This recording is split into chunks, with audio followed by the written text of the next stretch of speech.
Halo Sobat Belajar, Assalamualaikum warahmatullahi wabarakatuh. Kembali lagi bersama aku Rifki, RIFQI, yang akan menemani Sobat Belajar pada episode kali ini. Kita di sini mempelajari materi fisika kelas 11 ya. Oke, jadi apa yang kita bahas adalah persamaan gelombang berjalan ya. Persamaan gelombang berjalan, jadi gelombang ini tentunya memiliki suatu persamaan ya. Jadi sebelum kita masuk ke persamaan gelombang belajar, mungkin aku akan tanya dulu ya. Jadi apa sih hubungan dari trigonometri dengan gelombang? Apa ayo? Ya, jadi coba kita bahas dulu trigonometrinya ya. Jadi kita mungkin Sobat Belajar sudah kenal trigonometri itu apa. Trigonometri itu suatu cabang ilmu dari matematika ya, yang mempelajari hubungan dari panjang dan juga sudut dari suatu segitiga. Gitu ya. Oke, sedangkan gelombang gimana? Gelombang kan tidak membentuk segitiga ya. Jadi apa hubungannya dengan gelombang? Kita tahu bahwa gelombang itu suatu getaran ya. Jadi suatu getaran, suatu benda yang mengalami, suatu partikel yang mengalami gerak osilasi yang berulang, itu getaran, tetapi dia sambil getaran yang berjalan. Jadi dia membentuk suatu gelombang. Nah, hubungannya gimana dari trigonometri dengan gelombang? Kita tahu bahwa coba Sobat Belajar bayangkan suatu segitiga siku-siku ya. Jadi siku-siku di mana siku-sikunya sudutnya coba aku sedikit gambar ya. Kita sudutnya seperti ini gitu ya. Oke, jadi kita akan trigonometrinya kita masih bahas seperti ini ya. Jadi bagaimana kalau suatu sudutnya dia berubah menjadi seperti ini ya, berbalikan. Kita tahu bahwa sudut dari trigonometri itu hanya mentok di 360 derajat. Dan kalau sudah kembali 360 derajat, dia akan kembali lagi ke 0 dan berulang lagi menjadi dari awal ya, sudut trigonometri. Nah, gelombang, kita tahu bahwa gelombang itu berosilasi dan berulang-ulang. Jadi kalau gelombang itu suatu partikel bergetar dari atas ke bawah, dia akan dari atas ke bawah dan terus berulang. Sama seperti trigonometri. Jadi hubungannya gimana? Jadi hubungannya ini akan membentuk suatu persamaan dari gelombang itu sendiri untuk menyatakan posisi simpangan dari partikel itu ya. Jadi ketika misalkan ini keadaan tengahnya, setimbangnya ya. Jadi kalau partikel itu kalau bergerak gelombang dia seperti ini, tapi jalan ya, atas bawah dan berulang terus. Itulah hubungannya dengan trigonometri yang akan kita coba dalami nih di episode kali ini. Nah, Sobat Belajar, gimana dari trigonometrinya kita pakai di matematika mungkin untuk mencari sudut dari segitiga, tapi kita akan aplikasikan di gelombang, di fisikanya. Kita pakai untuk fisika gelombang gimana. Nah, Sobat Belajar, itu yang akan kita pelajari pada episode kali ini. Sobat Belajar yang kemana-mana, tetap aja di sini. Siapkan alat tulis Sobat Belajar jika perlu mencatat, karena mungkin ada poin-poin penting nanti yang Sobat Belajar perlu mencatatnya. Oke, tetap semangat ya, karena belajar sekarang mudah. Ayo belajar.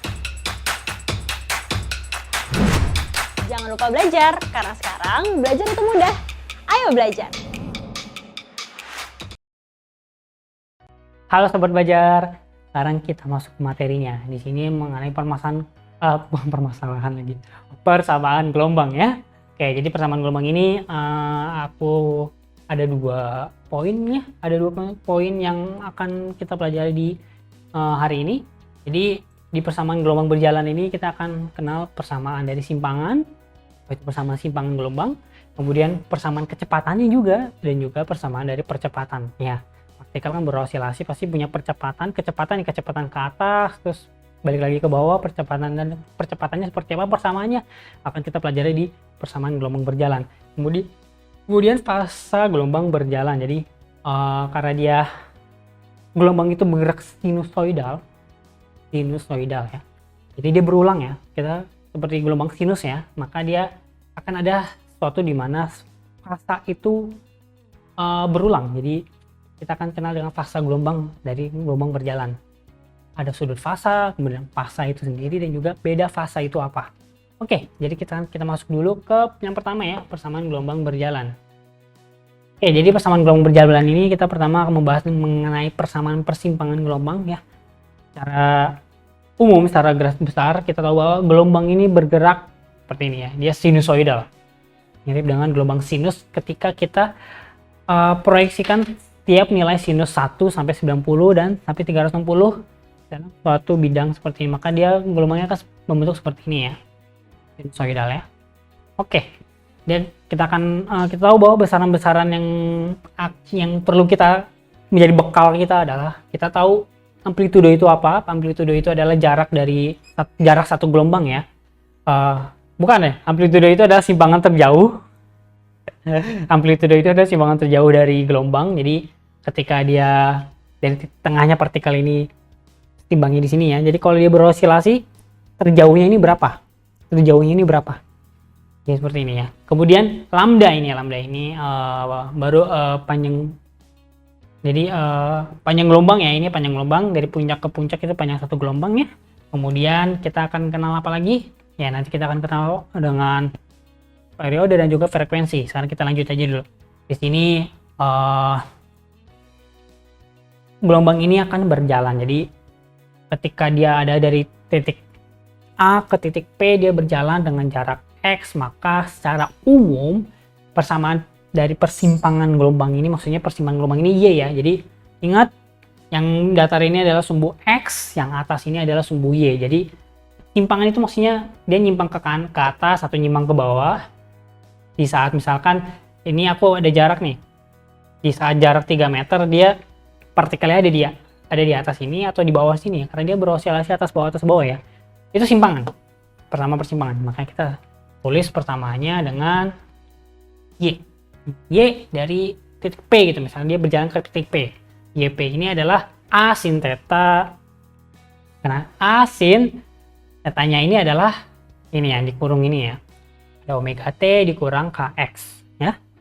Omega itu apa? Itu adalah kecepatan sudut ya. Kecepatan sudut, kemudian K itu adalah suatu konstanta dari bilangan. Jadi kita tahu bahwa ada apa aja, simpangannya satuannya meter, amplitudo gelombang itu adalah informasi dari berapa simpangan terjauh yang dia alami dari gelombang ini. Jadi simpangan terjauhnya adalah dari titik tengah ini, ke ujungnya ya. Jadi kalau mungkin aku gambar lebih besar, kalau dia ini titik tengahnya, kemudian gelombang ini gelombangnya seperti ini ya. Oke, maka amplitudo itu adalah simpangan terjauh dari sini ke sini. Puncaknya atau lembah terjauhnya berapa? Satuannya meter. Ya, ini ya. Simpangan juga meter satuannya. Kemudian kita akan kenal apa lagi? Omega tadi itu, omega itu apa? Omega adalah kecepatan sudutnya. Jadi dia dipermulakan dengan persamaan 2πf ya, jadi 2pi kali f. F itu apa? Frekuensi. K itu adalah 2pi per lambda. Jadi 2pi per lambda, kemudian lambdanya itu adalah panjang gelombangnya. X-nya itu adalah jarak titik dari P ke A. Jadi misalkan kita ingin tahu simpangan di titik P, maka jarak dari mula-mula A itu awal ke P itu berapa jaraknya ya, X ya. Jadi kita bisa pakai di sini ya. Dan juga T-nya adalah selang waktu yang ditempuh gelombang dari titik A ke titik P. Ya, P itu suatu titik sembarang ya. Tergantung kita ingin dt-nya di mana, kita ingin analisisnya di mana. Oke, jadi persamaan gelombang seperti itu. Dari kita tahu bahwa omega itu ada 2πf. Ya, omega 2πf, maka dari persamaan ini ada bentuk persamaan umum lain yang mungkin selain ini yang sering digunakan, ada lagi bahwa yaitu ini. Kalau omega dan K-nya kita masukin persamaan ini. Jadi kita tahu Y sama dengan A dikali sin, ada apa aja? 2pi. F-nya aku ganti jadi periode, karena kita tahu bahwa frekuensi itu adalah berkebalikannya dengan periode. Sini. F sama dengan 1 per T. Right. Oke, jadi 2pi per T ya. Dikali T. Ya. Dikurang dengan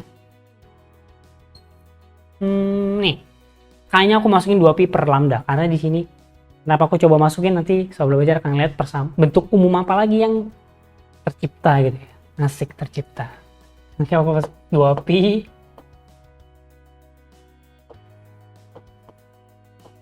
per lambda dikali X kurung. Oke.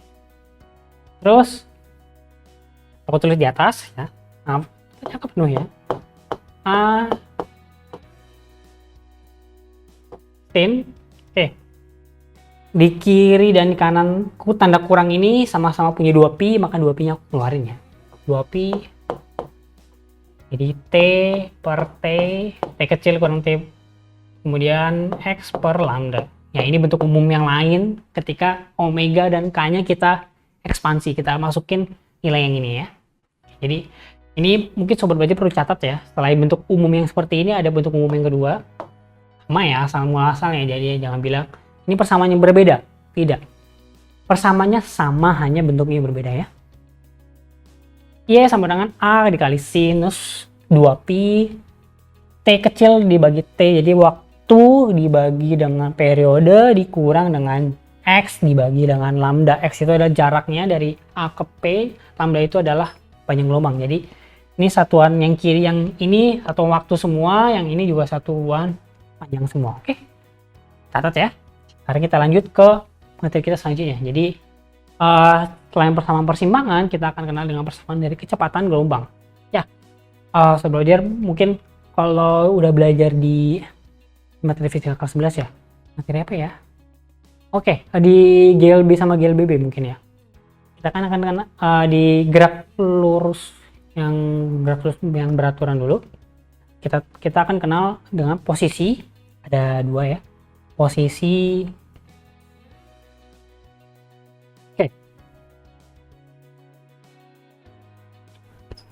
kalau di GLB, di gerak lurus yang beraturan ya, kita akan nggak gerak lurus yang berubah beraturan, pokoknya gerak dari suatu benda, partikel, kita akan ada 3 suku utama, yang itu jangan mengenai tentang jarak tulis X saja, kemudian kecepatan, dan juga percepatan.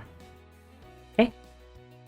Jika kalau sobat belajar menemui suatu kasus di mana X ini membentuk suatu persamaan waktu gitu ya, maka kalau kita ingin mencari kecepatan dari persamaan X ini adalah persamaan waktu gitu ya, maka kalau kita ingin mencari kecepatan, simpelnya adalah kita diferensialkan, kita turunkan gitu. Jadi untuk mencari v persamaan waktu adalah d X persamaan waktu dibagi dengan D per dt, ini turunan terhadap waktu ya.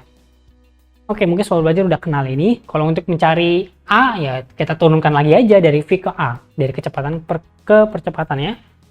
Oke, kita turunkan terhadap waktu. Sama untuk di kasus yang gelombang, kita turunkan. Tadi kita sudah punya persamaan YP ini, tadi aku tulis ini, aku kita tahu bahwa Y sama dengan A sinus omega T per minus Kx. Oke. Kalau ini kita turunkan, maka Y sama dengan A, sinus diturunkan jadi kosinus ya. Kosinus omega T minus Kx. Di sini kita turunkan terhadap T, jadi di dalamnya ada T, jadi T-nya kalau kita turunkan, omeganya keluar. Jadi ini omega. Ini aku nggak ajarkan gimana cara turunannya, ini tuh sobat belajar pelajari lebih dalam di mata pelajaran matematika ya. Kita pakainya di sini, kita pakai juga di fisika. Jadi kita dapat A omega kali A, ya omega kali amplitudo cos omega T minus Kx. Kita dapat persamaan dari kecepatan gelombang. Ini kecepatan gelombang simpangannya, jadi dia seberapa cepat atas bawahnya. Kemudian ini untuk kecepatan. Kemudian kalau percepatan seperti apa? Sama dari yang tadi aku bilang. Dari persamaan percepatan kita turunkan lagi terhadap waktu. Kita dapat percepatan jadinya ya. Kalau kita turunkan tadi, ingat tadi yang sebelumnya V coba D per dt. Jadi V-nya adalah omega A cos omega T minus Kx. Kalau ini kita turunkan, maka omega A-nya tetap, sinus diturunkan jadi kosinus ya. Kebalik, kosinus kalau diturunkan jadi diturunkan jadi minus sin. Makanya di sini ada minus di sini. Ya, itu turunan turunan biasa ya. Kemudian omeganya yang di dalam keluar lagi satu, jadi omega kuadratnya. Kita dapat ketika kita ingin mencari dari persamaan percepatan gelombang adalah formulanya minus omega kuadrat A dikali sinus omega T dikurang Kx ya. Kita tahu bahwa bentuk ini, kita lihat bentuk ini, yang ini sama kayak bentuk yang awal ya. Jadi percepatan itu akan sama dengan omega kuadrat dikali dengan persamaan dari Y, simpangannya ya. Ini persamaan persimpangan kan. Ini dia, unik ya kalau kita nurunin rumus tuh sesuatu ada hal yang baru aja gitu yang kita temuin ya. Intinya gitu ya. Jadi simpelnya kalau jadi persamaan X, kemudian ini persamaan posisi, kemudian kecepatan dan juga percepatan. Kita ingin tahu, kita turunkan saja. Ini kita turunkan D per dt. Kemudian ini nanti kalau kita ingin mencari percepatan, kita turunkan lagi dari D per dt. D per dtx, D per dtv. Kalau kita kebalikannya nanti diintegralkan aja ya. Aku nggak bahas integralnya seperti apa, nanti sobat belajar bisa pelajari sendiri ya integralnya seperti apa. Sekarang kita lanjut. Tadi kita sudah di awal ya di peta konsep aku menulis fase dari gelombang berjalan. Jadi fase itu apa? Kita di sini akan kenal. Yang pertama adalah sudut fase, di mana sudut fase ini adalah yang ini. Yang ini nih. Sudut dari sinusnya. Karena dia kan sinusoidal ya, jadi berulang-ulang kan ya. Jadi kalau misalkan ada suatu gelombang berjalan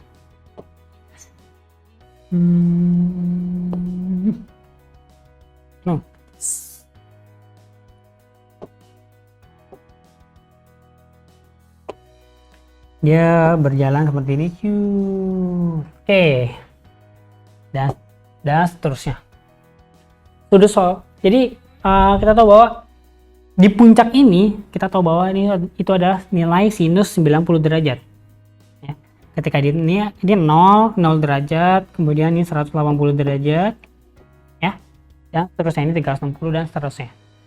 Ini ya yang kita kenal dengan sudut fase. Jadi sudut fase mungkin kalau misalkan sudut fase berarti sudut yang ini aja, yang di aku lingkari warna hijau, itu sudut fase ya. Jadi kalau misalkan kita menemukan kasus yang dimana menyatakan ada dua titik yang sefase, yang memiliki sefase, maksudnya sudut fase yang sama. Jadi kalau misalkan ada dua titik yang fasenya sama berdekatan, maka ada kemungkinan dia ada di sini, sama-sama di sini, kemudian di sini, atau sama-sama di puncak, atau sama-sama mungkin di tengah-tengah sini ya.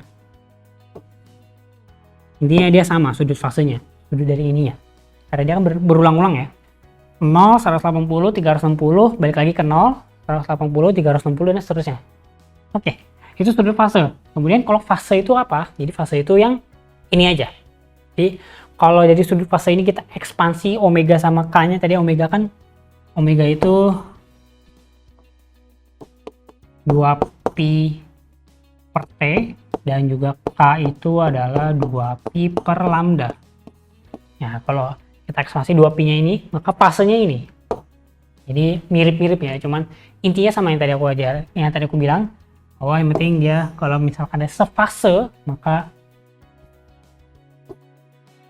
bisa jadi sama-sama di sini, sama-sama di 0, atau sama-sama di puncak. Itu aja ya. Kemudian selanjutnya kita akan kenal dengan beda fase ya. Untuk mencari beda fase maka lagi ya.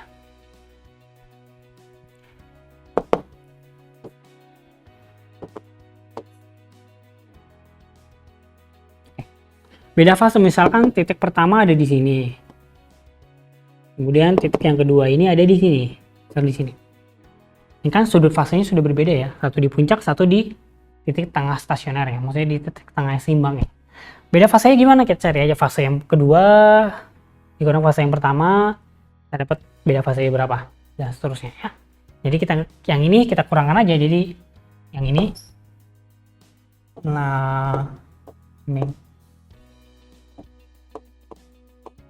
ya kita kurangkan aja ya. Nanti yang ini punya yang pertama, coba aku kurangin ya.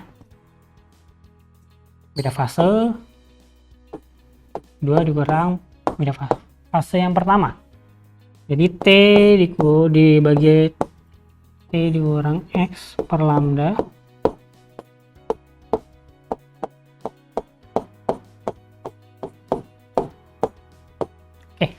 Yang satu yang dua yang ini yang membedakan adalah ini aja, X-nya. Ya. Karena apa? Karena dia di satu gelombang yang sama ya. Persamaan gelombangnya semuanya sama, periodenya sama, frekuensinya sama, hanya posisinya aja yang berbeda. Jadi kalau misalkan dia ada di sini, dia bergelombang di sini. Posisinya aja, misalnya ini titik awalnya. Misalnya titik yang kita ingin fokuskan ada di sini sama di sini misalnya. Kan jaraknya beda ya, X-nya beda ya dari titik awal ya. Dari titik awal ini jarak dari sini ke sini lebih dekat daripada yang ini. Jadi membedakan hanya X-nya aja. Maka kita bisa lanjutkan, maka beda fasenya adalah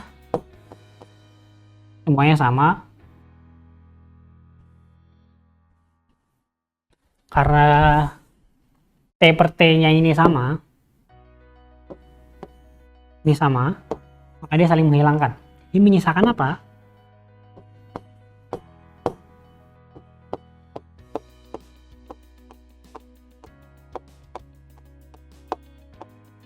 X2 per lambda dikurang X1 per lambda. Nah, kalau disederhanakan nanti jadi gini, X2 dikurang X1 ya, ini dia beda fasenya ya. Oke, sobat belajar mungkin nggak perlu hafalkan beda fase semuanya, sobat belajar mungkin perlu pahamkan sudut fase itu yang ini, kemudian beda fasenya itu kalau ini kita ekspansi, yang ininya aja, dan seterusnya. Nanti kita bisa tahu apa yang kita perlukan ya, kita bisa pakai apa yang kita perlukan. Oke, jadi sekarang kita langsung aja coba yuk ke soal nomor 1. Mungkin terlalu ribet ya kalau kita nggak membahas contoh soal ya. Kita nggak tahu nih pakainya gimana gitu ya. Sekarang kita langsung aja masuk ke soal nomor 1 supaya kita tahu gimana cara memakai dari persamaan gelombang ini ya. Jadi kita lihat di sini, kita mulai dari yang mudah dulu. Ada suatu persamaan dari simpangan gelombang berjalan. Persamaannya adalah sebagai berikut nih. Y sama dengan 10 sin pi dikali 10T dikurang 0,5X. Yang ditanya adalah periodenya. Oke, jadi informasi persamaan simpangan ini akan memiliki semua informasi yang kita butuhkan. Periode, frekuensi, kemudian panjang gelombang, simpangan, amplitudenya ada semua di sini. Tergantung kita mana yang pengen kita pakai. Di soal nomor 1 ini dia ingin tahu, soal ini ingin tahu periodenya berapa dari persamaan ini. Oke. Karena kita jadi bentuk persamaan umumnya ada apa aja? Bentuk umum yang pertama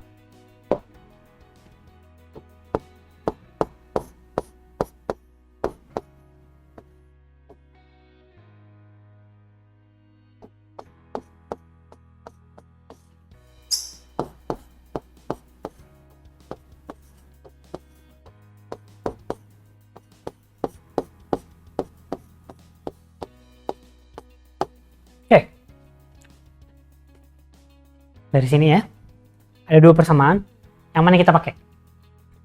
Oke, kuncinya di sini ada yang membedakan adalah dia ada pi di sini. Jadi kita pakai yang kedua. Ini 2 pi ya, yang ini nggak ada pi-nya, jadi masih utuh bentuk omega sama k-nya. Kita pakai yang bawah, yang sudah ke ekspansi. Jadi kita pakai yang bawah, kemudian kita ubah bentuk ini ke bentuk yang sama yang seperti ini bentuk umumnya. Ini 2 pi, tapi di sini masih pi doang. Jadi kita ubah supaya dia jadi 2 pi ya. Kita akan dapat Y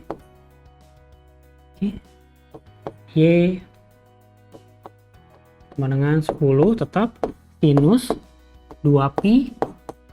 Berarti yang di dalam kurungnya berubah. Kalau 2-nya aku keluarin berarti ini jadi 0,2 ya. Ini jadi 0,2 T dikurang 0,25 X. Oke, kalau 2-nya aku masukin jadi 0,4 sama 2-nya aku masukin jadi 0,25 kali 2 tetap 0,5. Oke, sama ya. Oke, jadi kita sudah benar. Sekarang bentuknya seperti ini, kita ingin tahu periodenya. Jadi kita lihat suku yang mana? Yang ini ya. T per T ini ya. Jadi yang ini. Iya. Aku keluarin, kita tahu bahwa 0,2 T itu akan sama dengan bentuknya dengan T per periode.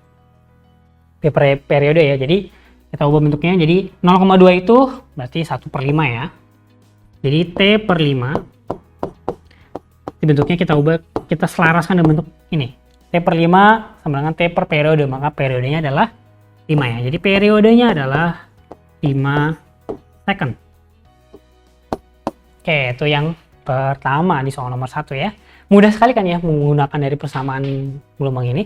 Sekarang kita masuk ke soal nomor 2. Di sini ada gelombang perjalan dengan persamaan berikut, di mana XY dan XY-nya dalam cm dan T-nya dalam detik. Oke, besar simpangan di titik yang berjarak 5 cm dari titik asal pada saat titik asal telah bergetar selama berapa?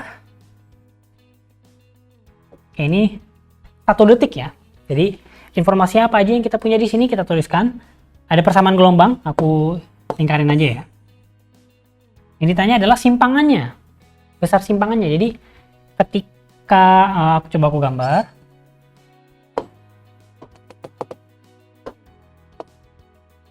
Jadi ketika jarak dari sini ke sini 5 cm, maka simpangannya berapa gitu ya? Simpangannya berapa? Apakah di sini atau mungkin lagi di bawah atau lagi di atas, kita nggak tahu. Nah, kita cari tahu. Di sini ada waktunya 1 detik. Jadi T-nya sama dengan 1 detik. Jadi jaraknya X-nya adalah 5.